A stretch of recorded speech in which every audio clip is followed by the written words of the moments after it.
चुकून दिग्दर्शक झालो, ॲक्सिडेंटली लेखक झालो आणि प्रेमामुळे निर्माता झालो.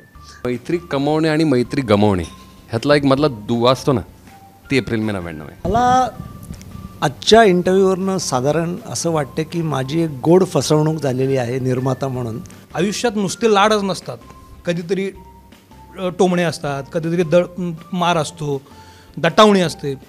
पण हे सगळं का चालू असतं तर आपलं जगणं सोपं व्हावं म्हणून. तू जेव्हा 12-11 वर्षाचा असशील तेव्हा काय केलं आहेस आपण सांगतच नाही तुम्हाला, कारण आपण इतके पुढं आलो आहे जगण्यामध्ये की आपण मागे वळूनच बघत नाही आहे. आणि मग आपण जेव्हा मागे वळून बघतो तेव्हा आपल्याला कळतं की अरे माझ्या ओंजळीमध्ये किती छान छान क्षण आहेत होते जे मी बघितलंच नाही, म्हणजे विसरून गेलो आहे. जर ते माझ्या ओंजळीत आहेत तर ते मी माझ्या पुढच्या पिढीला देऊ शकतो का, तर हे उत्तर या सिनेमामध्ये आहे. तुला या फिल्मसाठी बारीक व्हावं लागेल, कारण कोकणातली मुलं ही काटक असतात. टीजरमध्ये एक सीन बघतोय की कुला दिसतोय माझा. आता अंधार झाला आणि आम्ही असं ऐकलं की वाडीत ना आवाज येतो रात्रीचा. तर आमचं झालेलं की आमचा सीन नव्हता, मग चला जाऊया. तर आम्ही 2 जण निघालो आणि ह्याला विचारलं की तू येतोस का, तर ह्याचं उत्तर होतं की मी कोकणी, मला माहिती आहे मी येणार नाही. सई तामणकर जे तिने स्वतःसाठी बिल्ड केलं आहे ना ते अनबिलिव्हेबल आहे. नमस्कार, महाराष्ट्र टाइम्सच्या मटाकट्टावर तुम्हा सगळ्यांचं मनपूर्वक स्वागत. आठवणींमध्ये रमायला कोणाला आवडत नाही, प्रत्येकजण आठवणींचा एक कप्पा आपल्या मनामध्ये ठेवून असतो. आणि आत्ताचा तर असा काळ आहे मे महिन्याच्या सुट्टीचा की जो तो त्या आठवणींमध्ये रमतो आहे.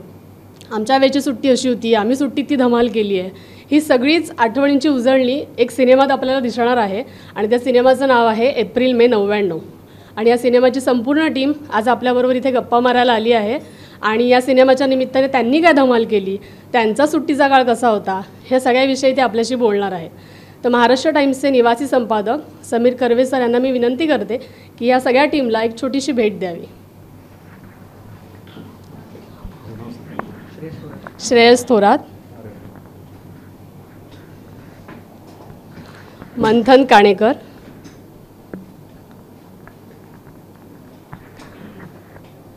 आर्यन मेंगजी,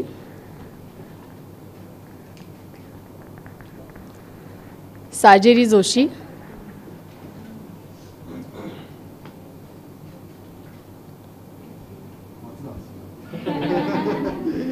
दिग्दर्शक रोहन मापुसकर,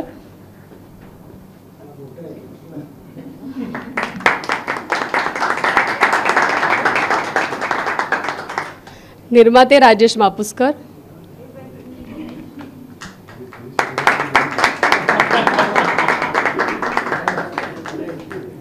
आणि Saumitra Pote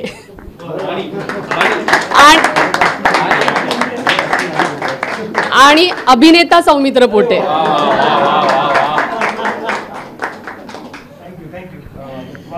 thank you sir, thank you. इतकी वर्ष तू कास्टिंग डिरेक्शनचं काम करतोय, अनेक दिग्दर्शकांबरोबर काम केलं आहेस, सहाय्यक दिग्दर्शक म्हणून काम केलं आहेस. स्वतः दिग्दर्शन करावं असं मधल्या काळात तुला वाटलं नाही का की आता दिग्दर्शन करताना उशीर झाला, नेमकं काय घडलं तुझ्या बाबतीत? सगळ्यात पहिलं मी मटाचे आभार मानतो की तुम्ही सगळ्या टीमला इथं बोलवलं. ॲक्च्युली जेन्युनली, कारण की मटा माझ्यासाठी खरंच फॅमिलीसारखं आहे की ऑलवेज प्रत्येक प्रोग्रामला तुम्ही मला विचारता, इन्व्हाइट करता, बोलवता, कधी कधी जज राहायला सांगता, त्याच्यासाठी तुमचे आभार. दिग्दर्शन करावं असं वाटलं नाही असं नाही, कारण की खरं सांगायचं झालं तर ना लगेरोपासून माझा प्रवास सुरू झाला होता. Lage Raho Munna Bhai as a trainee assistant director. मग तो 3 डेट्सपर्यंत पोहोचला. 3 डेट्स नंतर बरं, त्याच्या आधी राजेश सरांची कंपनी होती कलेक्टिव्ह एफर्ट फिल्म्स नावाची. त्याच्यामध्ये राजू होता ॲड्स बनवायचा किंवा अल्बम्स बनवायचा त्या काळामध्ये. तर त्यावेळेस मी प्रोडक्शन शिकत होतो. त्याच्यानंतर मला त्यांनी लगेरोमध्ये इन्व्हॉल्व केलं. लगेरोला as a trainee assistant join झालो. तो प्रवास 3 डेट्सपर्यंत चालत असताना लक्षात आलं की कशा पद्धतीत कास्टिंग होतं आणि मग कास्टिंगची आवड लागली. आणि तेव्हा कळलं की कास्टिंग करणं म्हणजे ॲक्टरना डिरेक्ट करणंच एक प्रकारे. सो मी ॲसिस्टंट डिरेक्टरचं काम बऱ्यापैकी शिकलो होतो. प्रोडक्शन बऱ्यापैकी मला कळलं होतं. म्हणून मी विचार केला की आपण पहिलं थोडासा कल आपला डिरेक्शनकडे जाऊ शकतो, म्हणून आपण कास्टिंग करून बघूया एका फिल्मचं. सो मला 3 डेट्स करत असताना लक्षात आलं की हे आपल्याला जमू शकतं. म्हणून मी राजूदादाला सांगितलं की मला फरारीचं करू दे कास्टिंग. तर मला फरारी पहिली फिल्म ॲज बघायला गेलं तर ॲज अ कास्टिंग डिरेक्टर फरारी की सवारी, जिथे टॅग मिळाला होता ॲज अ कास्टिंग डिरेक्टर म्हणून. तर तिथे कास्टिंग करत असताना लक्षात आलं की अरे आपण डेफिनेटली एक स्क्रिप्ट लिहायला हरकत नाही. सो 2012ला मी माझी पहिली स्क्रिप्ट लिहिली होती. मी राजेश सरांना ऐकवली होती. तेव्हा त्यांनी मला सांगितलं आत्ता नाही, थांब, मी तू प्रयत्न कर पण थांब, कारण की हा सब्जेक्ट मोठा आहे, अजून थोडं वेळ लागेल इथपर्यंत या प्रॉब्लेम. नाही, ही फिल्म नाही, अजून एक स्क्रिप्ट वेगळी होती. ही स्क्रिप्ट मी लिहायला घेतली होती 2019ला, कारण की व्हेंटिलेटरच्या रायटिंग प्रोसेसमध्ये इन्व्हॉल्ड होतो. तर त्यातल्या बारीक बारीक गोष्टी राजूदाकडनं शिकायला मिळाल्या की कशा पद्धतीत आपण लिखाण केलं पाहिजे, कुठल्या पद्धतीला इमोशनल क्राफ्ट वाढला पाहिजे आणि 1, 2 आणि 3 ॲक्ट कशा असले पाहिजेत, जे आपले ॲक्ट असतात फिल्ममधले. तर ते 2019ला लॉकडाऊनच्या दरम्यान, मी जस्ट लॉकडाऊन लागला होता, 19ला माझ्या डोक्यात कॉन्सेप्ट आली होती. 2020ला जेव्हा लॉकडाऊन लागला होता तेव्हा राजीव दादानी अजून एक स्क्रिप्टवर मी काम करत होतो, ती पण कधीतरी बघूया आपण नेक्स्ट टाईम. पण ती फिल्म करत असताना राजेश सरांनी मला सांगितलं की आपण एकदा निखिल साने सरांना ऐकूया. निखिल साने सरांची आणि आमची एक मिटिंग ठरली होती. मग त्यांना मी ही स्क्रिप्ट, माझी ती जी स्क्रिप्ट होती ती ऐकवली होती. तर त्यांनी बऱ्याचशा स्क्रिप्ट ऐकल्यानंतर ते म्हणाले अजून कुठल्या स्क्रिप्ट्स आहेत तुझ्याकडे. तर राजूने सांगितलेलं की त्यांना एकदा एप्रिलमध्ये ऐकून बघ. तेव्हा निखिल साने सरांनी सांगितलं होतं की ह्या फिल्मवरती तू फोकस कर, जे राजू आता पण मला बरेच दिवस सांगत होता की तू ह्या फिल्मवर फोकस कर. So this is that time मी सुरुवात केली होती विचार करायला आणि लिखाणाला. राजेश सर, जसं सुरुवातीला म्हटलं की तुमच्याकडे आलेला की आपण दिग्दर्शन आतापर्यंत तुम्ही तेव्हा थांब सांगितलं, पण जेव्हा एखादा कलाकार त्याच्या भूमिकेसाठी निकष बघत असतो की हे निकष असेल तर मी ही भूमिका निवडतो, ही भूमिका स्वीकारतो, तसं निर्माता म्हणून तुमचे निकष काय असतात एखादा प्रोजेक्टला हो म्हणण्यासाठी किंवा त्याला बॅकिंग करण्यासाठी तुमचा नेमका विचार काय असतो? विचार हा की नमस्कार, या मोठ्या सन्मानाबद्दल धन्यवाद ॲडव्हान्समध्ये. छान मूर्ती आणि त्याच्यामध्ये काही एक पुस्तक आहे, ते पण मी घरी गेलं पाहिलंच. तर आतापर्यंत तरी नंतर चाललं मला आवडलं. तर ॲक्च्युली मी तसं पाहायला गेलं तर मी तसा काही निर्माता वगैरे मी नाही आहे. मला असं वाटतं, म्हणजे मी दिग्दर्शकही नव्हतो, मी लेखकही नव्हतो, मी काहीच नव्हतो. चुकून दिग्दर्शक झालो, ॲक्सिडेंटली लेखक झालो आणि प्रेमामुळे निर्माता झालो. तर तो माझा बंधू प्रेमावरचं सगळं ते जे काही आहे, त्यामुळे मला निर्माता म्हणजे ॲक्च्युली प्रवास सुरू झाला होता, ठेवून दे ना बाळा इकडे. माझा प्रवास सुरू झाला होता हिरकणीपासून. हिरकणी पहिली फिल्म ॲज अ प्रोड्युसर मी केली. त्याच्या आधी व्हेंटिलेटर गुजराती झाली होती, त्याचाही मी क्रिएटिव्ह प्रोड्युसर होतो. मग हिरकणी आली आणि हिरकणीनंतर आता इंडिपेंडंटली सोलो परफॉर्मन्स असतो ना, की सोलो आता स्वतःचं संपादन चालू करायचं, आता बस झालं आहे इतर. तर ते सोलो आता हे पहिलंच आहे. आणि त्यामुळे निकष हा की दिग्दर्शकाला ती गोष्ट सांगायची आहे का, त्याला ती सांगावीशी वाटते का, तर त्याचं सांगण्याचं इंटेन्शन काय आहे आणि ती त्याला गोष्ट कळली आहे का. आणि जर तसं मला दिसलं की ही त्याला सांगायची आणि त्याला त्याची गोष्ट कळली, मग मला वाटतं मला आता ही गोष्ट सांगायची आहे. मग मी हे नाही बघत की आता ट्रेंड काय आहे, काय चाललं आहे,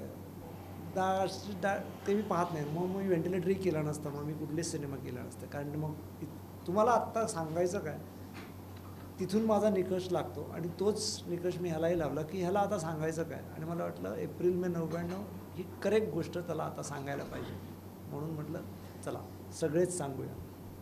पण रोहन, मगाशी तू म्हणालास की 2019 मध्ये तुझी कथा होती तयार, म्हणजे तू त्याच्यावर काम करत होतास. तर थोडंसं या विषयाबद्दल सांग ना, कारण सगळ्यांच्या जुन्या आठवणींची जोडलेली ही गोष्ट असणार आहे. साधारण आम्हाला आतापर्यंत टीजर, गाणी, थोडी झलक जी बघतो त्याच्यावरून आमच्या लक्षात आलेली. पण एकूणच सिनेमाच्या विषयाबद्दल थोडंसं सांग.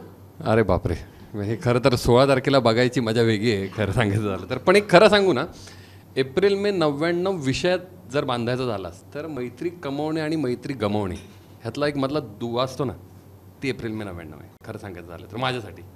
कारण आपण कुठे ना कुठे तरी आपल्या सुट्ट्या वेगवेगळ्या पद्धतीत जगत आलो आहे, बरोबर.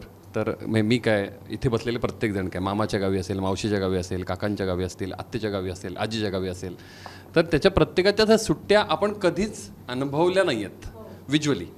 पण आपण त्या म्हणजे आपण आपल्या इंडिव्हिज्युअली अनुभवल्या आहेत, पाहिल्या आहेत, आनंद व्यक्त केला आहे, पण त्या सुट्ट्या कुठं ना कुठेतरी हरवून गेल्यात असं मला वाटलं होतं. 2001 कुठला जेव्हा पहिल्यांदा विषय डोक्यात आला होता. तर मला असं वाटलं की आपण ह्या सुट्ट्यांची गोष्ट सांगितली पाहिजे आपल्यासोबत लोकांच्या पण, की जशी माझ्या पण सुट्ट्या होत्या तशा लोकांची सुट्ट्या असतील, होत्या किंवा ह्याच्या पुढेही असतील, पण त्या सुट्ट्या बिफोर मोबाईलचं जग किंवा before the social media, before the internet, त्या सुट्ट्यांची गंमत वेगळी होती. म्हणजे आत्ताच्या काळामध्ये आपण जातो का मुंबई सोडून चिंचा खायला, किंवा आता जातो का आपण उठून, जर आपण कोकणात गेलो तर डेफिनेटली आपण जातो आणि आपण करवंद खातो, जांभळ झाडावर चढून जांभळं काढतो, पण त्या गोष्टी कुठेही हरून गेलेल्या आहेत. त्यावेळेस मला असं वाटलं की ह्या सुट्ट्यांची गोष्ट आपण सांगूया, म्हणून ही लिखाण सुरुवात केलं होतं. गोष्टी जर सांगायचं झालं तर त्या गोष्टीचे अनुभव तुझे स्वतःचे पाहिलेले तुझ्या मित्रांचे?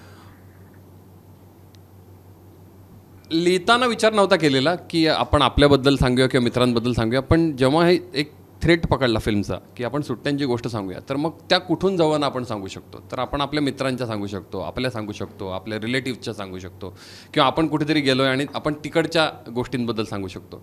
तर त्या प्रत्येकाच्या अनुषंगाने उचलून मग त्या कॅरेक्टर बनवत गेलो. म्हणून मी शक्यतो ट्राय केलं की आपल्या फिल्ममध्ये जी नावं असतील ते आपल्या मित्रांचीच असावीत. म्हणजे प्रसाद विचारे, सिद्धेश करडे माझे खूप खास वर्गमित्र आहेत. त्यांच्या म्हणजे हे करत असताना मला असं वाटलं की जर आपण सिद्धेशचं कॅरेक्टर लिहितो आहे तर आपल्याला सिद्धेश इत्थंभूत माहिती आहे, प्रसादचं कॅरेक्टर लिहितो आहे तोही मला माहिती आहे, तर ते लिहिणं सोपं झालं होतं. ते लिहित असताना असं झालं की अरे मग तिसरा मुलगा जो कृष्ण आहे, असं नाही म्हणतो मी, तू म्हणशील की अरे मग तुझं नाव का नाही ठेवलंस. माझं नाव ठेवणं हा मुद्दाच नव्हता, कारण की स्वतःचे अनुभव नक्कीच मांडलेत मी, किंवा स्वतःचं कॅरेक्टर स्केच मी कृष्णामध्ये खूप टाकण्याचा प्रयत्न केला आहे. कृष्ण म्हणजे आर्यन मेंगजी, मंथन म्हणजे सिद्धेश करडे आणि श्रेयस थोरात म्हणजे प्रसाद विचारे. तर माझ्यातले काही शेड्स कृष्णामध्ये आहेत. म्हणून मी सतत जेव्हा मी त्यासोबत कॅरेक्टर स्केचवरती पण बसायचो ना, तर पहिला तुझा स्वभाव सांग, तुझा स्वभाव कसा होता. मी माझे काही शेड्स टाकले तर मी त्याचंही एक कोलॅबरेशन करून आम्ही मग ते कॅरेक्टर उभं केलं होतं. जेव्हा मी अडकलो आईवडिलांच्या कॅरेक्टरमध्ये, की जेव्हा आपण मित्रांना कॅरेक्टर लिहायला सुरुवात केली होती, पण मग आईवडिलांचं काय, म्हणून मी अजून सोपं केलं की आपण त्यांची पण नावं, त्यांचीच जी रिल नावं आहेत तीच ठेवूया. म्हणजे प्रसादच्या आईवडिलांचीच नावं सुरेश विचारे, सुषमा विचारे, किंवा सिद्धेशच्या आईवडिलांचं नाव पण प्राची करडे, प्रदीप करडे. प्रभाकरच्यासाठी म्हणजे जे प्रभाकर कामेरकर जे सौमित्र पोटेंनी जे आपण रोल प्ले केला आहे त्याच्यासाठी हे खूप असं वाटेल की अरे हे स्वतःच्याच गोष्टींवरती किंवा स्वतःची गोष्ट हिने मांडली आहे का, म्हणून मग मी ती नावं चेंज केली होती. सर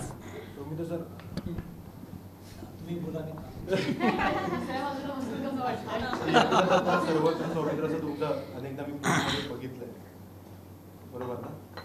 तर हे सर्वत्र असणं इकडून इकडे येणं, याविषयी थोडं सांगा. तोडतोय त्यांनी आत्ता मानेवरती हात ठेवला, इतके दिवस तिकडे होत असतो. नाही, खरं फॉर्मॅलिटी नव्हे, पण हा क्षण माझ्यासाठी फार अविस्मरणीय आहे. कारण प्रत्येकाच्या जगण्याला अशी दोन टोकं अनुभवाला येत नाहीत. एकेकाळी मी त्या बाजूला होतो आणि आता मी या बाजूला आहे.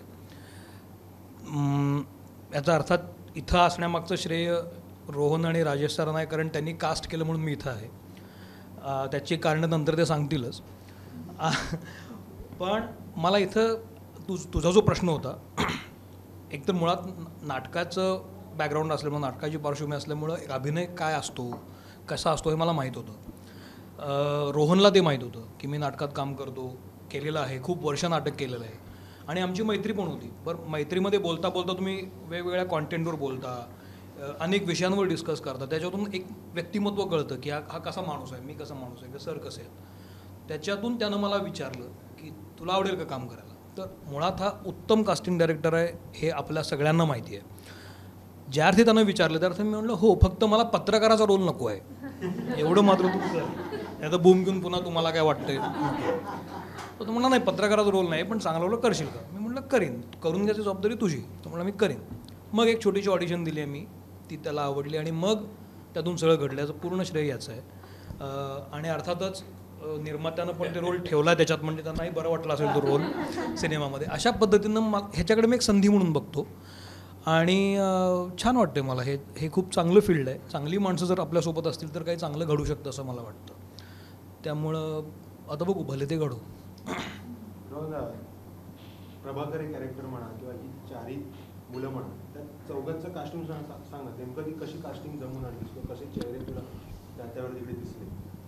बघ मी अगदी सिम्पल केलं होतं खरं सांगायचं झालं तर. मी ना प्रत्येक कास्टिंग करत असताना मी आता आपणच मी मठामध्ये बोलतोय आणि मला याचा अभिमान आहे की मी मठामध्ये बोलतोय, कारण की मी बऱ्याचशा वेळेला जेव्हा आपलं श्रावण क्वीन होतं तेव्हा आपणच तिथून किती एक्सप्लोर करण्याचा प्रयत्न करतो. आम राईट? सो तीच गोष्ट आपण एखादा सिनेमा करत असतो त्यावेळेस मग त्याच्यातनं काही चेहरे हेरून ठेवणं किंवा एखादा ॲक्टर चांगला वाटलं तर त्याला स्टँड बाय ठेवणं, त्याच्यातनं पहिली फिल्म मी जे करत होतो कास्टिंग, पहिली म्हणजे काही वर्षांपूर्वी बघ काय रे फिल्मचं नाव आपल्या 15 ऑगस्ट. तर 15 ऑगस्ट करत असताना माधुरी दीक्षित यांनी प्रोड्यूस केली होती आणि त्यावेळेस कास्टिंग सुरू होतं. तर त्याचे काही ऑडिशन चालू असताना मला आर्यन त्या एका ऑडिशनमध्ये सापडलं होतं आणि मग आर्यनने ती फिल्म केली होती. तर आर्यन माझ्या डोक्यात होता की अरे कधीतरी हा मोठा होईल किंवा आपण काही फिल्म केली तर डोक्यात राहावं म्हणून एक तो स्टँड बाय होता. सेम विथ श्रेयसने स्कूल कॉलेज नावाची एक फिल्म केली होती कास्टिंग मी. रोहित शेट्टी सरांनी प्रोड्यूस केली आणि विहान सूर्यवंशी डिरेक्ट केली होती. तर तो वन ऑफ मित्राचा रोल प्ले केला होता त्यांनी त्या फिल्मला. तर अगदी छोटे होते. तर त्यावेळेस श्रेयस होता. मंथन ऑब्विसली कास्टिंग आपण जे काही ऑडिशन्स केले होते त्यातनं त्याला फाईंड केलं होतं, पण माझा जो असिस्टंट होता निरंजन जावेर त्यांनी. पण फिल्मचं कास्टिंग मी केलेलं नाही आहे, हे सगळं निरंजननी केलं कास्टिंग. मी फक्त सुपरवाईज केली अख्खी फिल्म. राहिला प्रश्न साजेरीचा, हबड्डी नावाची नचिकेत सामंतची एक फिल्म आली होती नेटफ्लिक्स ओरिजिनल. तर त्याचं कास्टिंग झालं होतं 2017मध्ये सारेगामाच्या ऑफिसमध्ये. तर तिथे बरेचसे आजूबाजूचे कलाकार जेव्हा आपण ऑडिशन्सला बोलवतो तर त्यावेळेस असा विचार केला होता की ह्या फिल्मसाठी काहीतरी स्पेशल करून बघूया. तर आपण सगळ्या कलाकारांची मुलं कोण कोण आहेत त्याचा प्रयत्न करूया की, कारण त्याच्यात कधी कधी ॲक्टर असतात, कधी कधी ॲक्टर नसतात, कधी लोकांना इंटरेस्ट नसतो. साजरीला नव्हता इंटरेस्ट त्या दिवशी त्यावेळेस आणि ती खरंच आली होती की चल जाऊया ऑडिशनला, ट्राय तर करून बघूया. आणि म्हणून ती आली होती आणि तिने ऑडिशन दिलं होतं. पण तिला ऑडिशनमध्ये खरंच इंटरेस्ट नव्हता. म्हणजे मला वाटत नाही त्या काळात तिला ॲक्टर पण बनायचं होतं. कुठेतरी काहीतरी स्पार्क होता. तर तो डोक्यात होता की आपण अगेन कधीतरी काहीतरी छान स्क्रिप्ट किंवा असं नाही की आपल्याच फिल्मसाठी, कुठल्याही फिल्मसाठी हा विचार होता म्हणजे चौघांचाही. पण कोइन्सिडन्सली असं झालं की मी त्याच पद्धतीचा सब्जेक्ट लिहिला आणि ते चेहरे डोळ्यासमोर आले. राहिला प्रश्न प्रभाकरचा, विस्तृत चालेल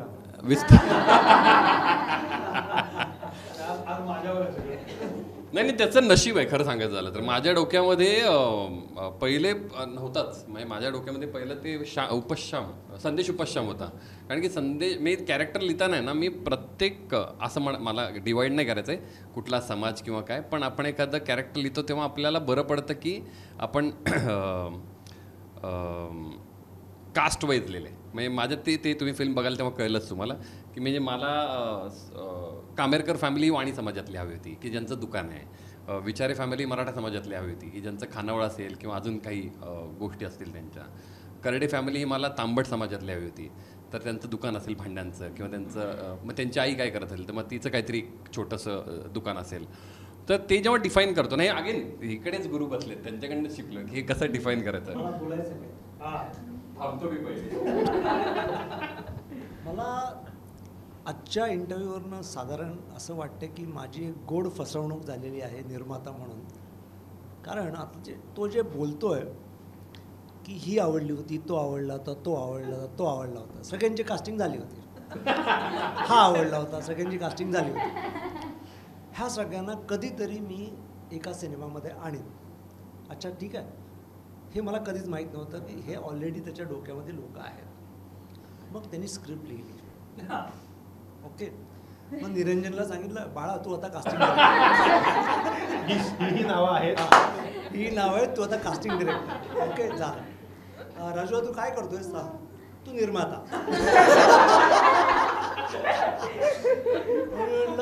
अच्छा निर्माता, तर बघ कसं त्यांनी सगळं विणून आणलं. म्हणजे हा त्यांनी म्हणजे त्याच्यामध्ये मला असं विचारलं तू ॲक्टिंग पण करशील का? त्याचं कास्टिंग सगळं आधी सगळं झालं होतं. मग मला म्हणाला की एक कथा असं तसं 4 स्क्रिप्ट ऐकवली. म्हणजे आपण म्हणतो ना की 4 स्क्रिप्ट ऐकवायची, तिथली 4ही रिजेक्ट होणार आणि मग हे असं उमलून येणार. त्याची 4 स्क्रिप्ट आवडली. मी म्हटलं अरे काय माझा भाऊ मेहनत करतो, 4 स्क्रिप्ट वगैरे ऐकवतो. आणि मग आता हे 5वं स्क्रिप्ट मला खूप आवडलं आणि मी म्हटलं रोहन हेच. ओके, आणि मला असं त्यांनी भासवलं की मी सिलेक्ट केलं. म्हणजे ह्याच्यात त्याच्यामध्ये त्याची एक मला माझ्या भावाचा खूप अभिमान वाटतो की तो किती असा त्याच्यामध्ये ती एक किती मुरला आहे की काय काम असतं दिग्दर्शकाचं कामच हे असतं की हे तुम्ही केलंय असं दाखवून द्यायचं, करतो तोच सगळं. तर मला असं वाटतं की ह्या मठाच्या इंटरव्ह्यूमध्ये मला वाटलं माझा भाऊ दिग्दर्शक झाला बाबा.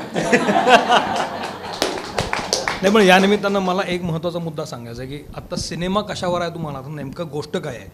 हा म्हणाला की आठवणींची गोष्ट आहे, नॉस्टॅल्जी आहे, हे तर आहेच, म्हणजे हे तुम्हाला वरवर दिसतंच, ते छानच आहे. पण मला असं वाटतं की हा सिनेमा व्हॅल्यूजवर बोलतो, जगण्याच्या व्हॅल्यूजवर बोलतो हा सिनेमा. म्हणजे व्हॅल्यूज म्हणजे आता फार मी काय महाकठीण बोलत नाही आहे.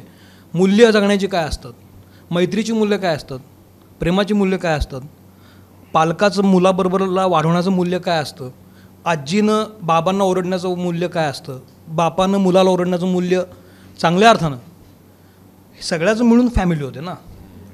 आयुष्यात नुसते लाडच नसतात, कधीतरी टोमणे असतात, कधीतरी मार असतो, दटावणी असते.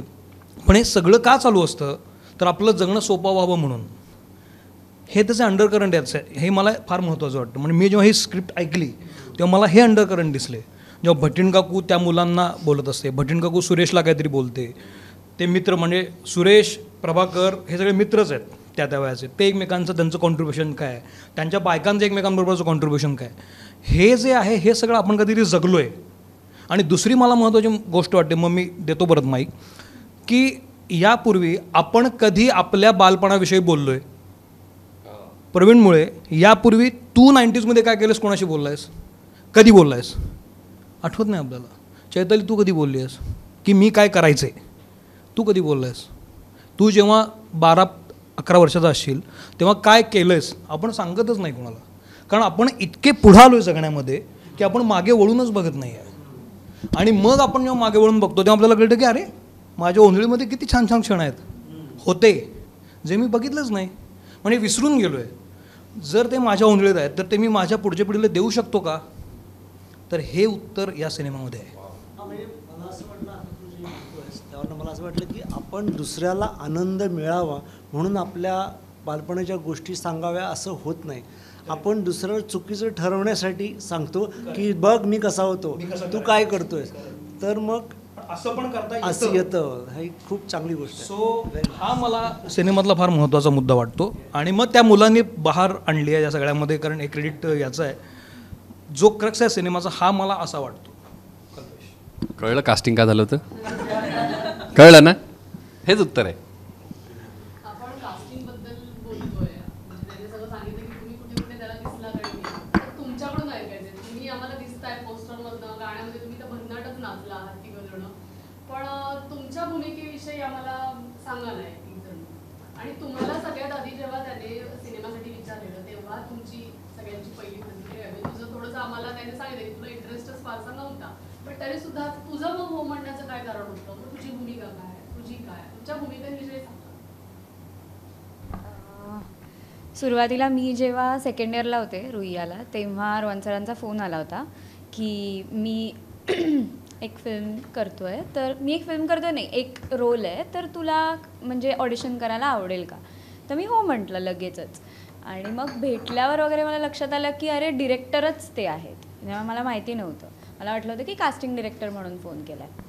तर हे सगळं झाल्यावर मी दिली ऑडिशन वगैरे आणि स्क्रिप्टबद्दल थोडंसं सांगितल्यावरती फारच कॉन्टेंट ड्रिव्हन आणि खूप स्ट्रॉंग विषय असलेली, जसं सौमित्र सर म्हणाले की व्हॅल्यूज असलेली, रूटेड असलेली स्क्रिप्ट असल्यामुळे मला ती प्रचंड आवडली. मग मी लगेचच ते सगळं झालं हो वगैरे म्हटलं. आणि ते त्याला खूपच वेळ घडल्यानंतर असं कळलं की आम्ही ऑन फ्लोअर जातो आहे. आणि तेव्हा मी 3rd इयरला होते आणि तेव्हा एकांकिका आणि हे सगळे जानेवारीचा महिना होता. तर जानेवारीचा महिना एकांकिका स्पर्धांसाठी खूप महत्त्वाचा असतो. त्यामुळे तेव्हा मला असं वाटलं होतं की तिकडे मी जास्त प्रायोरिटी दिली पाहिजे. तर मी रोहन सरांना सांगितलं होतं की नाही जमणार मला आत्ता, जानेवारीमध्ये नाही जमणार असं मी सांगितलं होतं. आता रोहन सर म्हणतात की ही नाही म्हणाली होती फिल्मला वगैरे, तर तसं नाही आहे ते. पण मला वाटलं होतं की माझ्यामुळे हे प्रोजेक्ट अडू नये, कारण की ते खूपच चांगली फिल्म, चांगला विषय होता. पण मग सगळ्यांच्या ह्यांच्या परीक्षा, माझी परीक्षा, हे सगळं एकत्रित घडलं आणि लकीली ते सगळं घडून आलं छान. त्यामुळे छान शूट झालं आणि आम्ही चौघं आधीपासूनच म्हणजे वर्कशॉप्स करत होतो, त्यामुळे आमच्या चौघांची मैत्री ओळख तेव्हा झाली. आणि रोहन सरांबरोबर म्हणजे बसायचो स्क्रिप्टवर आणि हे सगळ्या डिस्कशन्स व्हायचे. तेव्हा सरांनी समजावलं होतं की जाई हे कॅरेक्टर कसं आहे. आणि जसं मगाशी सर म्हणाले की आमच्या म्हणजे आज साजिरी तू ही गोष्ट कशी करतेस, मग जाई ही गोष्ट कशी करू शकेल, ही पण मुभा मला खूप दिली होती. हा पण विचार आम्ही खूप करून एकत्र ते जाई हे कॅरेक्टर लिहिलं. सो जाई सकारात्मक आहे खूप. तिला मैत्री करायला खूप आवडतं, नवीन लोकांना भेटायला खूप आवडतं, मैत्री जपणारी व्यक्ती आहे. सो ती उन्हाळ्याच्या सुट्ट्यांमध्ये काय करते ह्यांच्याबरोबर ह्याबद्दल ही फिल्म आहे. मला 1-1.5 वर्षांपूर्वी सरांचा कॉल आलेला की मी एक फिल्म करतो आहे म्हणून, आणि सगळ्याविषयी सरांनी मला सांगितलं. आणि मग नंतर मी ऑडिशनला बोलवलेलं आम्हाला. त्या दिवशी आमची तिघांची भेट झाली पहिल्यांदा. आणि मग नंतर गोष्टी घडत गेल्या. सरांनी आम्हाला फायनल केलं, पण आम्हाला माहिती नव्हतं. आम्ही 2-3 महिने वर्कशॉप चालू होते आमचे, आणि आम्हाला 2-3 महिने म्हणजे वर्कशॉप जेव्हा घडत होते तेव्हा आम्हाला स्टोरीज माहिती नव्हती. आम्ही फक्त भेटत होतो, आणि जसं सरांनी सांगितलं आम्हाला कॅरेक्टर स्केच वगैरे लिहून आणायला सांगितलेलं घरातून, किंवा आमच्यात काही गुण आहेत हे सगळे सरांनी स्वतः काढून घेतले आमच्याकडून. म्हणजे आम्हाला एक सिच्युएशन दिलं जायचं की समज तू चिडला आहेस, तुझ्या बाबांना तुला कुठेतरी पाठवायचं आहे शिक्षणासाठी, तू चिडला आहेस, तुला नाही जायचं आहे, तर तू काय करशील, तू कसा बोलशील बाबांशी. अशा काही गोष्टी सरांनी आम्हाला घरातून असं लिहून आणायला, छोटे पॉईंट्स होते. त्यामुळे आम्ही ते लिहून आणायचो. आम्हाला हळूहळू गोष्टी कळत गेल्या, पण गोष्ट मात्र माहिती नव्हती की नक्की फिल्म कशाविषयी आहे. पण बॉन्ड इतका चांगला झालेला की असं वाटत होतं की जे काही सोबत करू चांगलंच बनणार, म्हणून गोष्टी घडत गेल्या आणि बनली. कृष्णाविषयी सांगायचं झालं तर तुम्हाला 16 मेला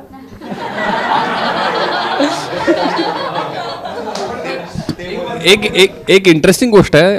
हे खरंच आहे तो जे म्हटलं, तर मलाही आत्ता लक्षात आलं की मी त्यांना शेवटपर्यंत सांगितलेलं नव्हतं की चारीपैकी कोण लॉक आणि कोण लॉक नाही आहे. कारण की बऱ्याचशा वेळेला काय होतं की आपले स्विच होतात बऱ्याचशा वेळेला कॅरेक्टर्स. तर त्यात मगाशी जसं सांगितलं संदेश करणार होता, पण मी सौमित्रला घेतलं. नाही ते बदलला तर मीच बदललो असतो, ते फिक्स होतं. पण ह्यांना मी नव्हतं सांगितलेलं, कारण की मला त्यांची ती धगधग ठेवायची होती, कारण की ती मला कॅरेक्टरमध्ये हवी होती की आपण तरच ती मेहनत घेऊ शकतो. म्हणजे ते तू म्हणतो ते खरं आहे.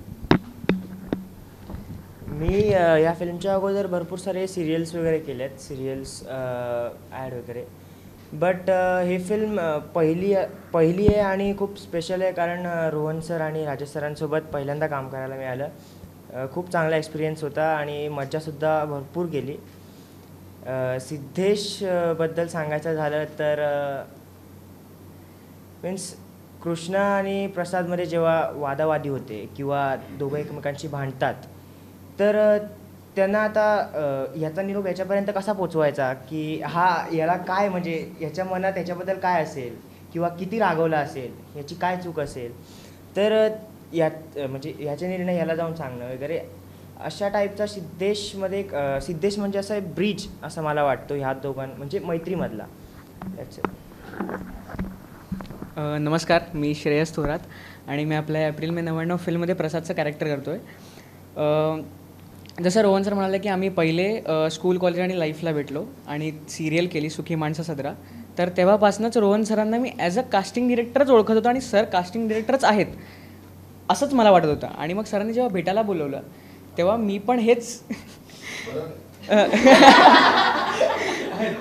पण एक्सपेक्ट केलेलं की सर कास्टिंग डिरेक्टरच आहेत, म्हणजे कास्टिंगच करतायत, की सर डिरेक्टर आहेत हे नव्हतं माहिती. बट नंतर मग सरांनी सांगितलं की तुला या फिल्मसाठी बारीक व्हावं लागेल, कारण कोकणातली मुलं ही काटक असतात. मग तिथे मला कळलं की मग सर डिरेक्टर आहेत त्या पॉईंटला. मग हे 2022मध्ये सरांनी सांगितलेलं. आणि मग त्यानंतर जसे आम्हाला शेवटपर्यंत स्टोरी माहीत नव्हती. आम्हाला स्टोरी माहीत कुठे पडली रीडिंगच्या वेळेस. रीडिंग जेव्हा झाली आमची तेव्हा सगळे असेच सेम टेबल होता, असेच सगळे बसलेले, आणि तेव्हा रीडिंग झाली तेव्हा आम्हाला स्टोरी कळली. नाहीतर मग छोटे पॉईंट्स माहीत होते फिल्मबद्दल. आणि जसे सगळे बोलले की आता कॅरेक्टरायझेशन सर लिहून यायला सांगायचं, म्हणजे तुझ्या व्ह्यूने प्रसाद कसा असेल. आणि प्रसाद म्हणजे श्रेयसचे शेड्स हे प्रसादमध्ये आहेत, म्हणजे सेम एक्झॅक्ट सेम आहेत. आणि सर विचारायचं की तू कसा आहे, जसा प्रसाद आहे, आता प्रसादाची सगळ्यांसोबत लवकर मैत्री होते, त्याला लवकर कोणाचा राग येत नाही, तो लवकर लोकांच्यात मिसळतो. आणि श्रेयस पण असाच आहे, सेम आहे. सो प्रसादबद्दल सांगायचं झालं तर जसं हा आत्ता बोलला की ह्या दोघांच्या मैत्रीतला तो एक ब्रिज आहे, त्याचे सगळेच एकमेकांच्या मैत्रीतले एक ब्रिज आहेत. आणि प्रसादसुद्धा त्यातला एक आहे. आणि प्रसादला कधीच त्यांच्या मित्राला कोणी काय बोललेलं पटत नाही, म्हणजे या दोघांना कोणी काय बोलू नये आणि कोणी चौथा आलेला त्याला पटत नाही मैत्रीमध्ये, असा प्रसाद आहे. चौथी आली ना ती.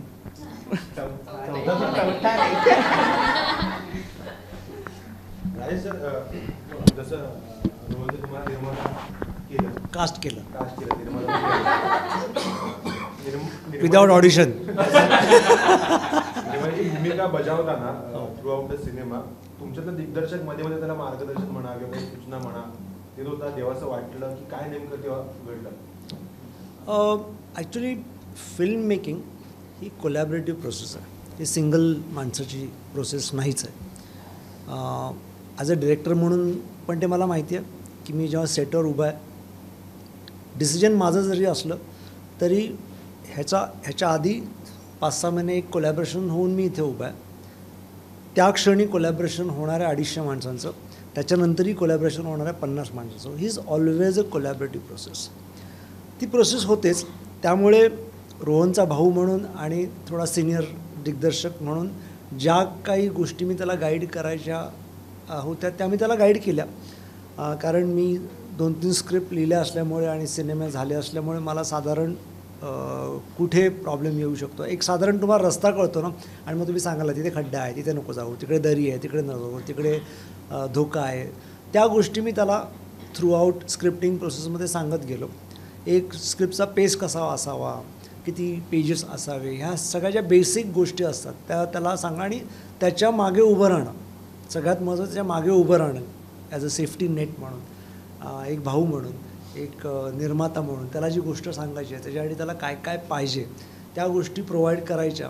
आणि त्या विदिन कन्स्ट्रेंट, आता मराठी सिनेमा म्हणणं विदिन कन्स्ट्रेंट आपण ते कशा करायच्या. आणि आत्तापर्यंत केलेले सगळे प्रोजेक्ट जे आहेत मग, आणि प्रत्येकजण म्हणजे I really want to thank all of them आणि ऑल्सो सौमित्र की सगळ्यांनी व्यवहार बाजूला ठेवला. आणि रोहनची पहिली फिल्म येते म्हणून सगळेजण जे झुंपले ते अजूनपर्यंत झुंपलेलेच आहे. अजूनपर्यंतही सगळे म्हणजे तुम्हीही सगळे आता जी आम्हाला ऑपॉर्च्युनिटी जे दिले इथे येऊन या टेबलावर आमचे इंटरव्ह्यूज वगैरे करताय, तर मला एक एनर्जी फील होते, सगळ्यांची पॉझिटिव्हिटी फील होते. ज्याप्रमाणे तुम्ही इंट्रोड्यूस केलं फिल्मला तर मला कळलं अरे हिला फिल्म कळली, तेव्हा त्या ह्याच्यातनं पण फिल्म कळली. तर ती जी एक ॲक्युम्युलेटेड कलेक्टिव्ह एनर्जी जी गरज असते त्याच्यासाठी जे एलिमेंट्स लागतात ते मी त्याला प्रोव्हाइड केले, ह्याच्या पलीकडे काही नाही केलं. पण तू मगाशी एक मुद्दा म्हणालास की या सिनेमाचं कास्टिंग तू केलेलं नाहीस आतापर्यंत. म्हणजे माझा खरं प्रश्न वेगळा होता, पण तू असं म्हटल्यावर मी फिरवलाय. पण तू त्याचं बघ आता मुळात इतक्या वेगवेगळ्या कलाकृतींचं जेव्हा तू कास्टिंग केलेलं असताना स्वतःच्याच सिनेमाचं कास्टिंग न करणं हा तू ठरवून घेतलेला असा निर्णय होता का? आणि ते जर तू स्वतःच केलं असतंस तर तुला त्यातले थोडेसे धोके दिसले म्हणून तू हा डिसिजन घेतला होता? नाही, 2 गोष्टी होत्या की एकतर मला कम्प्लिटली फोकस डिरेक्शनवरती करायचं होतं. म्हणजे तरी कुठंतरी ते मध्ये मध्ये एक कास्टिंग डिरेक्टर यायचा, नाही म्हणत नाही मी त्याला, पण मला फोकस रायटिंग आणि डिरेक्शनवरती करायचं होतं. काय होत होतं की बऱ्याचशा वेळेला ॲज अ कास्टिंग डिरेक्टर मी एखाद्या फिल्मवरती काम करतो आहे तर मला कॉन्फिडन्स आहे की मी त्याला का पटवेन त्या डिरेक्टरला, किंवा मी का त्यांना कन्व्हिन्स करू शकेन की मला का ही व्यक्ती दिसते. ती गोष्ट माझ्यावरती ॲज अ डिरेक्टर हवी नको व्हावी म्हणून मी हा विचार केला होता. कारण काय होतं की एखादा विचार, जसं मंथन फॉर एक्झाम्पल, तर मंथन माझ्या डोक्यात नव्हता आला. माझ्या डोक्यात कोणतरी वेगळी व्यक्ती होती. रादर सिद्धेशच्या ठिकाणी पहिले श्रेयस होता, पण जेव्हा मला मंथन मिळालं मी श्रेयसला शिफ्ट केलं. सो ते काय होतं की समोरचा कधी कधी बऱ्याचशा वेळेला काहीतरी वेगळे ऑप्शन्स घेऊन येतात नाही, आणि मग बऱ्याचशा वेळेला वेगळे आपले कॉल्स बदलतात. त्यासाठी हा विचार होता, ॲब्सोल्युटली दुसरं काही त्याचं कारण नव्हतं. तुझा पहिला सिनेमा आहे दिग्दर्शक इंडिव्हिज्युअल म्हणून, ही स्क्रिप्ट निवडण्यासाठी दुसरे सर म्हणाले की 4-5 स्क्रिप्ट वेगळ्या लिहिल्या होत्यास किंवा आणखी तू लिहू शकलास किंवा लिहिणारही आहेस, पण पहिला सिनेमा करताना आपल्या सिनेमामध्ये लोकप्रिय चेहरे असावे, ते एक सेलिंग पॉईंट त्यात असावं, मोठे नावं असावी, असा विचार कधी तुझ्या मनात आला नाही का? आणि मग हीच तू का निवडलीस? कारण का ही नवीन मुलं तुला घ्यावी लागणार होती, कारण का तसे प्रस्थापित बालकलाकार आपल्याकडे कमी आहेत. बरोबर. तर अशा वेळेला तुझा नेमका क्लिअर विजन काय होतं? म्हणजे अगेन विनोद सर, राजू सर म्हणजे हिरानी, विनोद चोप्रा सर आणि राजू दादा, तू बऱ्याच वेळेला मार्क केला असेल ना, तर ह्यांचे पण फिल्म्स बघ सगळ्या. म्हणजे शर्मन जोशी फॉर एक्झाम्पल, मी सॉरी शर्मन सरांना आधीच नाही म्हणतो, हॅलो थँक्यू म्हणतो आणि सॉरी पण म्हणतो, पण शर्मन सरांच्या ठिकाणी पण बरेचसे चेहरे होते. पण बऱ्याचशा वेळेला बघ काय होतं की जेवढे हे सिनेमे, ह्या तिघांची पण सिनेमे सांगितलेत ना, ते ना शक्यतो ट्राय करतात कॅरेक्टरकडे फोकस करण्याचा. ॲक्टर हा नंतर असतो त्यांच्यासाठी, की माझं कॅरेक्टर त्याला जस्टिस देऊ शकेल का, किंवा माझं कॅरेक्टर ते वाटू शकेल का. तर मी जर ह्या सगळ्यांच म्हणजे इव्हन दो बालकलाकार नाहीत असं पण म्हणूया, पण असं नाही की बालकलाकार नव्हते, म्हणजे बालक पालक येऊन गेला होता किंवा किल्ला येऊन गेला होता, त्याच्यात पण होती की बालकलाकार. पण मला ती फळी हवी होती, इन्क्लुडिंग पॅरेंट्स किंवा पालक त्यांचे, की जे ते कॅरेक्टर बनू शकतील. जसं सुरेश विचारे मी मगाशी म्हटलं की जे मराठा समाजातले वाटले पाहिजेत, तर ते मला सुरेश विचारे कॅरेक्टर वाटणारी व्यक्ती हवी होती. तिथे जर चेहरा आला असता तर काय होतं, बऱ्याचशा वेळेला एखादा माणूस रिलेट करतो, अरे हे तर भरत दादाच आहेत, की अरे हा सिद्धूच आहे, असं रिलेट होण्याचे चान्सेस जास्त असतात. त्यामुळे आपलं अर्ध फोकस त्या कॅरेक्टरकडे न जाता आपल्या त्यांच्या जीवनावरती जाता आत्तापर्यंत केलेल्या त्या कामामध्ये मला ते कॅरेक्टर सांगायचं होतं. म्हणून मी हा विचार केला होता की मला सगळेच चेहरे नवीन पाहिजेत. सिनेमाचा विषय एकतर असा आहे ना, म्हणजे की तो सगळ्यांना मी मगाशी म्हणाले तसं की सगळ्यांना आम्हाला जोडणार आहे. म्हणजे आता मी जसं मगाशी सुरुवातीला म्हणाले की आत्ताचा काळ असा एप्रिल मे मध्ये आपल्याला आठवणी येतात की आपण काय कशी सुट्टी घालवली आहे. आत्ता जेव्हा राजेश सर तुझ्याबद्दल थोडंसं बोलत असताना ह्यांच्या एकमेकांना टाळ्या देणं चाललं होतं, तर ह्यांची जी एक टीम झाली होती का सेटवरती, आता पण ते बोलले आम्ही 4 एकत्र बसतो. हा, तर काय धमाल तुम्ही केली बेसिकली सेटवर. कारण तुम्ही तो जे पहिले जे गाणं तुमचं रिलीज झालं त्याच्यात तुम्ही जे नाचलंय, धुळगुळ घातलाय, त्याच्यावरून अंदाज आलाय की तुम्ही धमाल केली असणार आहे सेट. तर काय रोहन तू पण सांग आणि तुम्ही पण सांगा. मला वाटतं पहिले त्यांना सांगू दे, तुम्ही मग खरं खोटं निघेल ना. तुम्ही नाही शिक्षा मी काहीच नाही केली, पण त्यांनी मला खरं सांगावं एवढीच इच्छा आहे. हो ऑब्विसली, पण खरं A to Z खरं सांगा. सेटवरती घडलेल्या सगळ्या घटना, कारण जे काही केलं ते सरांसमोरच केलंय. हां, म्हणजे असं काही लपून वगैरे एक गोष्ट लपून झालेली आहे, मी फक्त बोलू शकत नाहीये. ते माईक तिथे झालं. मजा खूप केली आहे आणि लपून झालेली त्यांना हां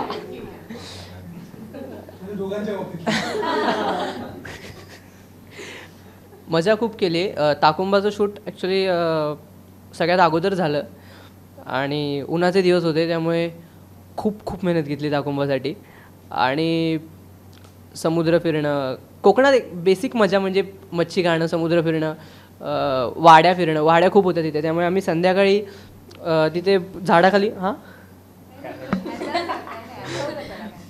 त्यामुळे आम्ही संध्याकाळी वाड्या फिरायचो वगैरे आणि मजा करायचो.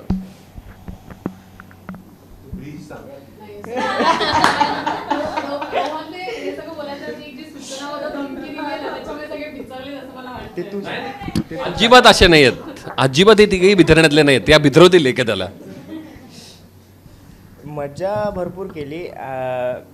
जसं की आर्यन बोलला की वाड्या वगैरे त्याला भरपूर म्हणजे फिरला तो.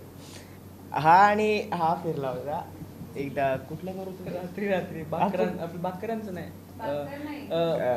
पुष्पात दिव्यागरला जे घर होतं पुष्पात त्याचं, जोशी ते त्याला सांगायचंय त्यांच्या वाडीत. तर त्यांच्या वाडीत म्हणजे एकदम रात्र का. आणि ह्या दोघांना जायचं होतं, म्हणजे त्या वाडीत एकदम आतमध्ये विहीर होती. सो या दोघांना एकदम आतमध्ये जायचं होतं आणि ते पण रात्रीच्या अंधारात. आणि हा मस्त फ्लॅश वगैरे ऑन करून बोला सिद्धेश येतोय तू, बोललो नाही मी नाही येते. आणि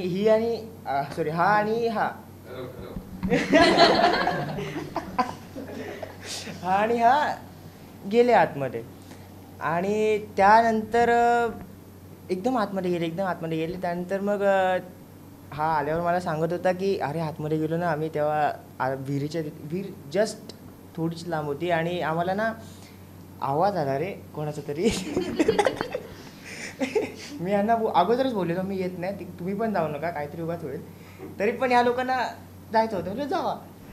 आणि ही लोक म्हणजे ह्याला जसा आवाज आला तसा हा सुटला पळत आणि त्याच्याबरोबर हा पण होता.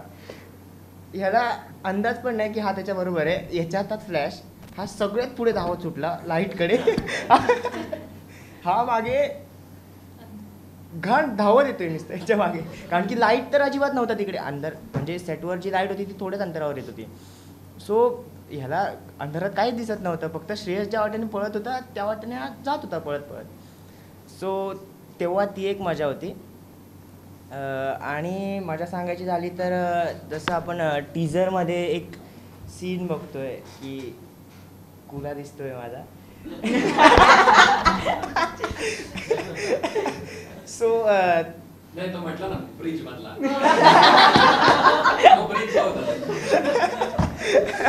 आणि तेव्हा कसं होतं की रोहन सर बोललेले की स्क्रिप्ट वाचतानाच म्हणजे असं झालेला सीन की कुणाल दादा म्हणजे आमचा रायटर तो बोललेला की असा सीन वाचत होता तो माळ्यावरती प्रसाद सिद्धेश कृष्णा झोपलेत आणि तेवढ्यात आपल्याला दिसतं की सिद्धेशचा अर्धा किलो कुला दिसतोय. तेव्हा मी असं माझं असं झालं की आता काय करायचं. आणि ते सगळं झालं ठीक आहे, तेव्हा ॲक्सेप्ट केलं होतं. त्या सीन म्हणजे तो सीन लागला आता तेव्हा पूर्ण मी असं नर्वस झालो. आता काय करायचं. सरांनी विचारलं करायचं ना आता. बोला हां सर करूया. वरती गेलो, मी झोपलो डायरेक्ट, उलटा झोपलो. हे बाकी जे काय करायचं होतं ते इंद्रजित दादा आणि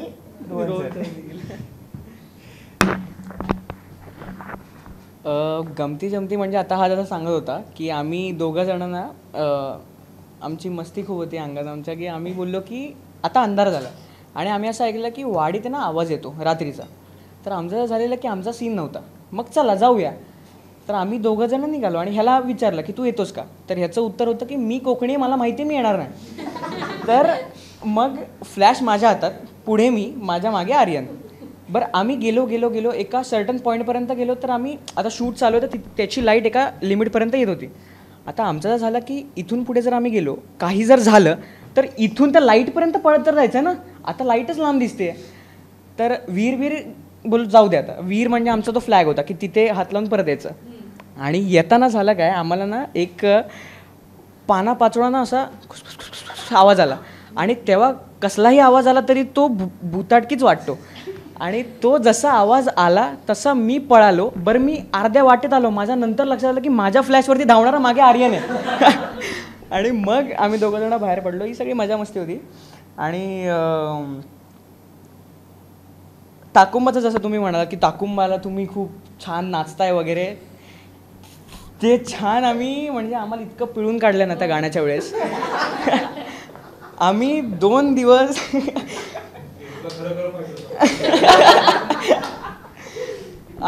दिवस मुंबईत प्रॅक्टिस केली. स्टॅन सर होते आणि त्यांचे असिस्टंट. तर 2 दिवस प्रॅक्टिस झाल्यानंतर दुसऱ्या दिवशी आम्हाला श्रीवर्धनला निघायचं होतं. बरं श्रीवर्धनला गेल्यानंतर आता युजली कसं असतं की तुम्ही फ्रेश वगैरे होऊन या हॉटेलवरून. आम्ही बसमधनं उतरल्यावरती तर बसमधनं उतरल्या आमच्या बॅग हातातल्या आमच्या पॅरेंट्सला दिल्या आणि आम्हाला तिथे खाली गाणं लावलं आणि नाचायला सांगितलं. आणि मग तिथून पुढे आम्ही 3 दिवस नाचत होतो. अशी ती ताकुंबाची स्टोरी. ती धोक्याची घंटा होती, ती सुरुवातीलाच दिली होती. हे असं होऊ शकतं त्यामुळे. पण ही जी सगळी जी मजा मस्ती आहे ती नंतर काळाची तिथे आवरावं लागायचं. आता पास करा आवरा असं म्हणायला लागायचं. त्या बाबतीत मी ते कामाच्या बाबतीत खूप डिसिप्लिन वागत होते. पण त्या कामाच्या डिसिप्लिनच्या मागे बऱ्याचशा गोष्टी चालायच्या ज्या माझ्यापर्यंत यायच्या नाहीत. पण त्या जसं जसं जरा जास्त शूटिंगवरती मैत्री होत गेली त्यांची माझी पण, तेव्हा ते कळायला लागलं की कोण कसं वागतं, कोण कोणाच्या मधला ब्रिज आहे, कोण किती आतल्या गाठीचं आहे. या सगळ्या गोष्टी हळूहळू कळायला लागल्या.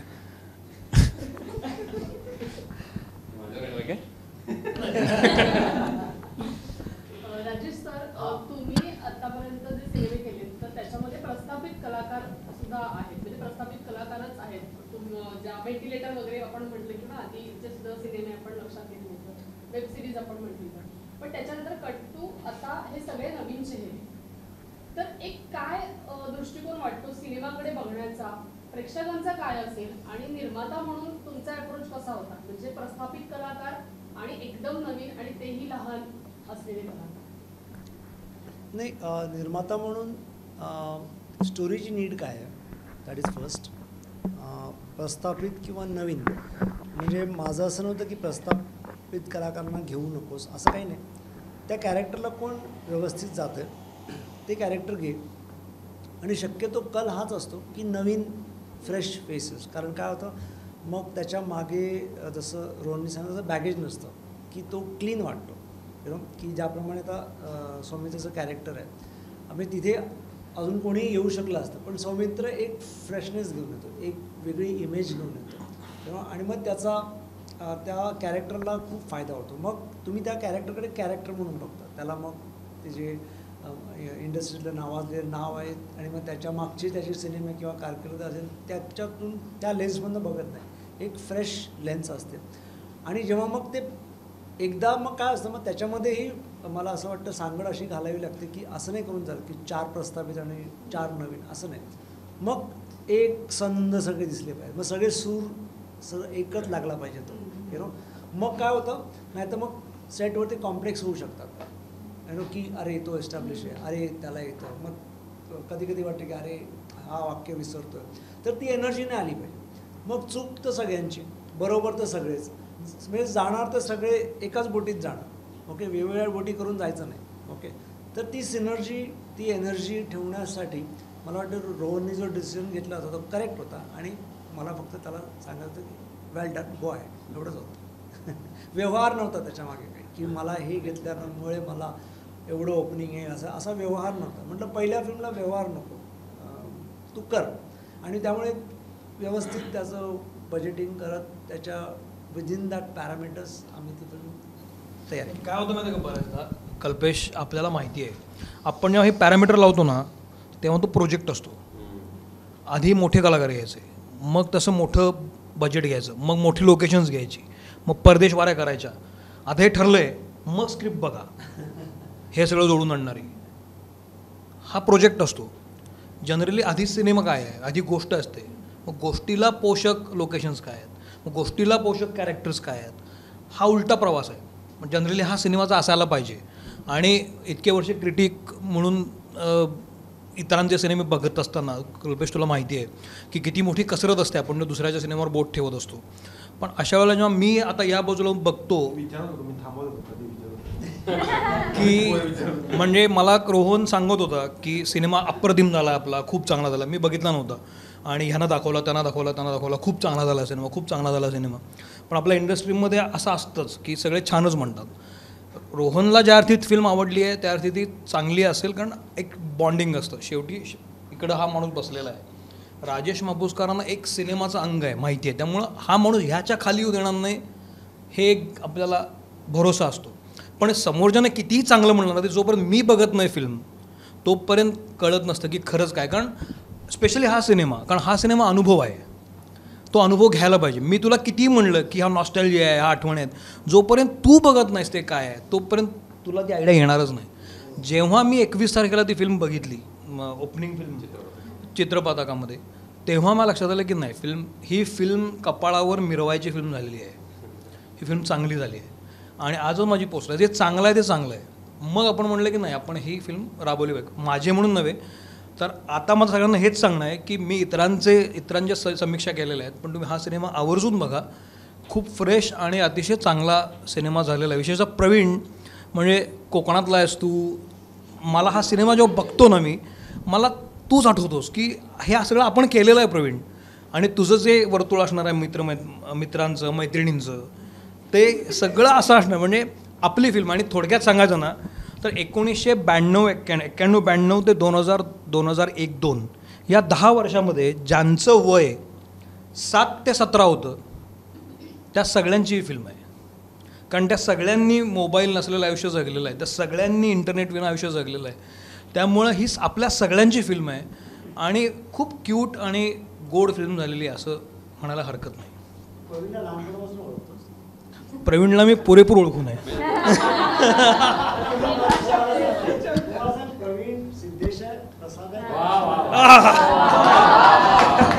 त्यांची मुळं कुठपर्यंत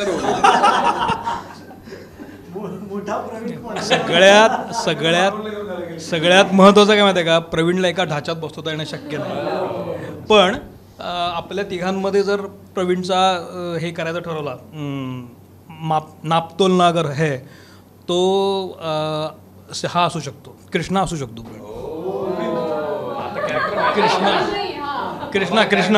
कृष्णा असू शकतो. हां,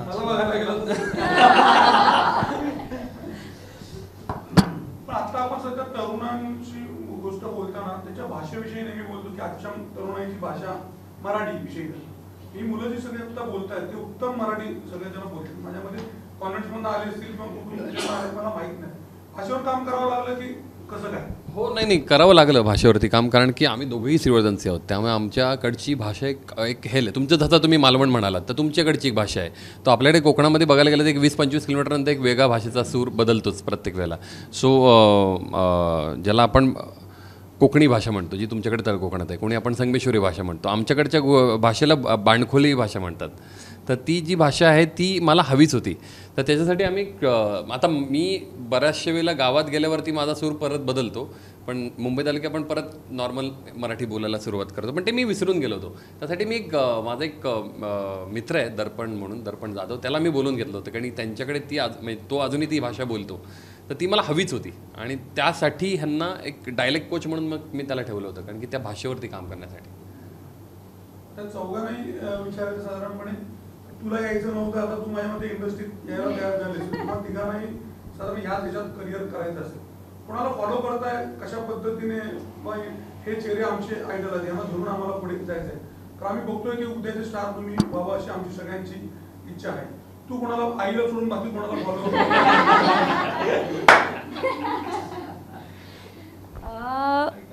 असं एक कोणी नाही आहे, बरेच लोक आहेत. पण मला वाटतं की एक प्रकर्षाने मी फॉलो करायचं म्हणते की आजकाल आशयाला धरून सिनेमे जे करतात ते त्या सिनेमांचा भाग व्हायला मला आवडेल, जे मी जिथून सुरुवात करते आहे. की मला असं वाटतं की आजकाल कोण आहे फिल्ममध्ये हे विचारणारे लोक कमी होत चाललेत, प्रेक्षक कमी होत चाललेत. सिनेमा कशाबद्दल आहे हे विचारणारे प्रेक्षक वाढलेत. तर मला असं वाटतं ते फिल्म सिलेक्ट करताना पण मला कॉन्टेंट म्हणून बघायला आवडेल अशी फिल्म मला सिलेक्ट करायला आवडेल. पण एक नाव घ्यायचंच तर मला असं वाटतं सई ताम्हणकर, जे तिने स्वतःसाठी बिल्ड केलं आहे ना ते अनबिलिव्हेबल आहे. म्हणजे मी म्हणजे आता हे चुकीचं आहे की नाही म्हणणं मला नाही माहिती, पण मी लहानपणापासून तिला बघते आहे. तर तिने कसं ते बिल्ड केलं आहे हे कोणाला कळलेलं नाही आहे, विच इज क्रेझी, कारण सगळं आता अवेलेबल आहे. पण आय थिंक एक नाव घ्यायचं असेल तर सई ताम्हणकर. असं एक नाव नाही घेता येणार मला, पण मला वाटतं की मी ज्यांच्यासोबत आपण काम करतो म्हणजे सिनियर आर्टिस्ट, त्यापासून काही गोष्टी पॉईंट्स म्हणजे मी नोट करून ठेवतो की या गोष्टी आपल्याला वापरता येतील. ऑनस्क्रीन आपलीच मागची कामं पुन्हा एकदा बघून काय चुका घडल्या ऑनस्क्रीन ते पुन्हा रिपीट व्हायला नको, या गोष्टीची काळजी घेणं. किंवा प्रेक्षकांना काय आवडतं, आपण प्रीमियरमध्ये सगळ्यांसोबत बसून प्रेक्षकांसोबत फिल्म बघतो, तेव्हा प्रेक्षकांच्या कुठल्या पॉईंटला जास्त रिॲक्शन्स आहेत त्यांच्या रिॲक्शन्स बघणं, त्या हिशोबाने मी जज करतो. नाही असं नाही. एक नाव मला ॲड करायचं आहे, त्या म्हणजे शिबा चड्डा मॅम. त्यांचं मला एक प्रचंड आवडतं की त्या ना म्हणजे फिल्ममध्ये खूप वेळ नसल्या ना तरी जेवढा वेळ त्या असतात तेवढ्या वेळ दुसरीकडे लक्षच जात नाही. सो ते एक नाव नक्कीच. एक नाव नाही घेता येणार मला, पण मी एक नाव प्रेक्षक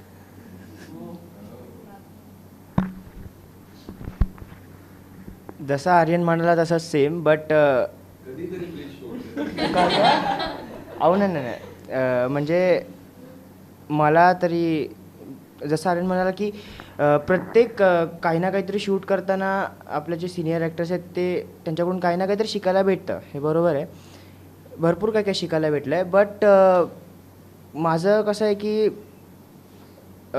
पप्पांची भरपूर इच्छा होती की त्यांच्या मुलाने एक नाव कमवावं, भरपूर नाव कमवावं. सो मी ते काम करतो आहे आणि जस्ट कानेकर फॅमिली जी आहे तिला भरपूर मोठं करायचं आहे मला. आणि माझं नाव जे आहे, जे माझ्या फॅमिली मेंबर्सना सगळ्यांना ऐकून प्राऊड फील झालं पाहिजे, एवढंच आहे. दोघांकडून काय शिकायला मिळालं? कोणाकोणाकडून? दोघांकडून काय शिकायला मिळालं मापूसकर ब्रदर्स? रोहन सरांकडून तर शिकायला भेटलं की एवढ्या सगळ्या क्रूला जस्ट शांततेत कसं सांभाळावं. राजेश हां हां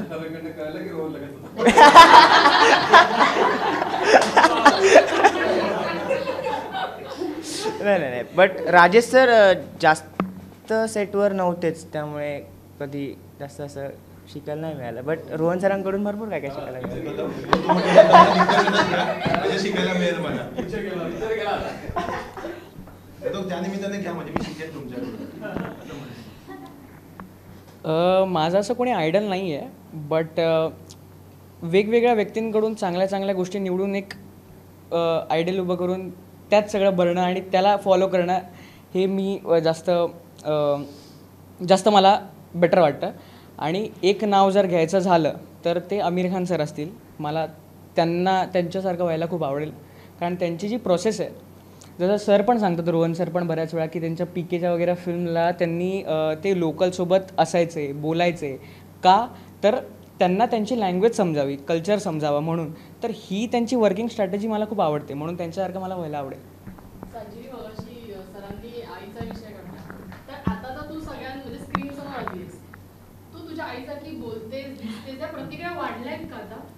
हो, म्हणजे सगळ्यांचं तेच म्हणणं असतं की म्हणजे कॉम्प्लिमेंटच आहे ही, की आईसारखी दिसतेस, आईसारखीच बोलतीये सतत, आईसारखी सेम आई, अगदी सेम आई दिसते, ह्याच कॉमेंट्स आहेत सतत आणि लोक बोलत आहेत. पण मला छान पण वाटतं आहे, कारण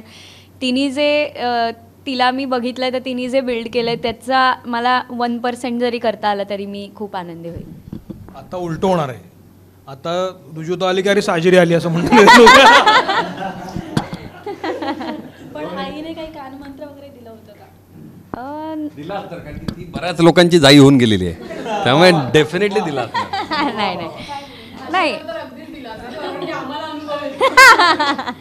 नाही भाषेवरचे कानमंत्र लहानपणापासूनच आहेत एनिवेज.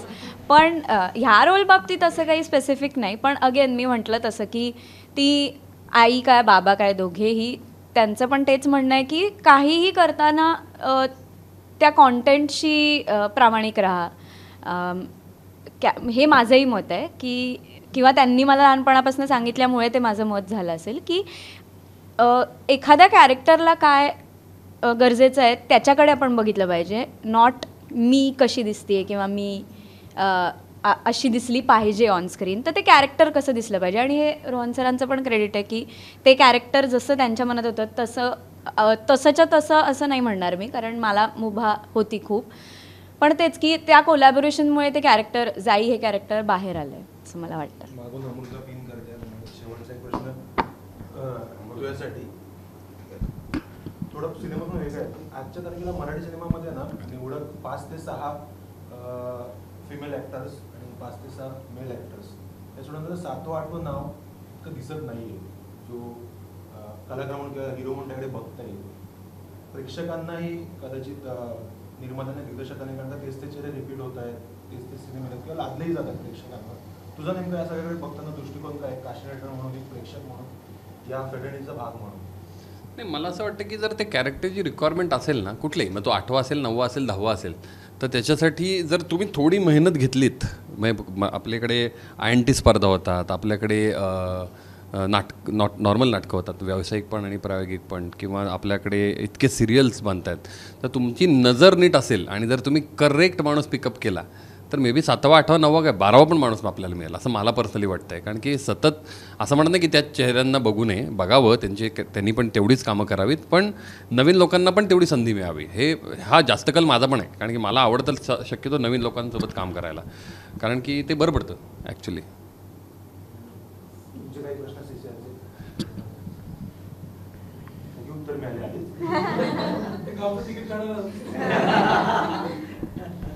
तिकीट काढा. माझा एक आहे म्हणजे तुम्ही त्या चौघांनी जे फिल्ममध्ये जे काही मजा मस्ती केली मग स्विमिंग असेल याच्यामध्ये विहिरीमध्ये किंवा खेळणं असेल हे फिल्मच्या निमित्ताने पहिल्यांदा केलं की त्याच्या आधी पण तुम्ही लहानपणी तुमच्या केलंय? पोहणं पहिल्यांदा शिकलो मी. हो विहिरीत पोहणं पहिल्यांदा शिकलो म्हणजे स्विमिंग पूलमध्ये पोहता यायचं पण या फिल्मच्या निमित्ताने विहिरीत पोहणं पहिल्यांदा शिकलो. विहिरीत पहिल्यांदा पोहलं. विहिरीत वगैरे गावाला जायचो म्हणून पोहायला येत होतं आणि बाकी अशी कुठली गोष्ट नाही जी म्हणजे शिकायला अशी लागली या फिल्मसाठी बट हां त्या वेने शिकायला लागली एवढंच. तुला काय? सेम पोहणं वगैरे ॲक्च्युली मी पोहली आहे आधी लहानपणी खूप पण बाकी सगळ्या पण गोष्टी 99मध्ये ते कसे करायचे हे आम्हाला आत्ताच्या काळात जगता आलं फिल्ममुळे कारण आमच्या सगळ्यांच्या एप्रिल मेच्या सुट्ट्याच होत्या.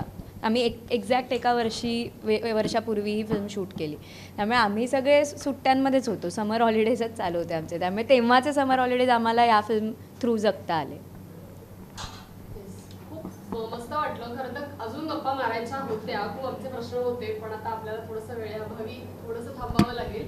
पण खूप शुभेच्छा सगळ्यांना सिनेमासाठी. खूप इंटरेस्टिंग पोस्टर आहे गाणी आहेत आम्ही छोटीशी झलक पाहिली आहे कलाकार आहेत इतके छान त्यामुळे डेफिनेटली फिल्म नक्कीच चालेल आणि सगळ्यांना आठवणींमध्ये घेऊन जाईल हा आम्हाला प्रेक्षक म्हणून विश्वास आहे.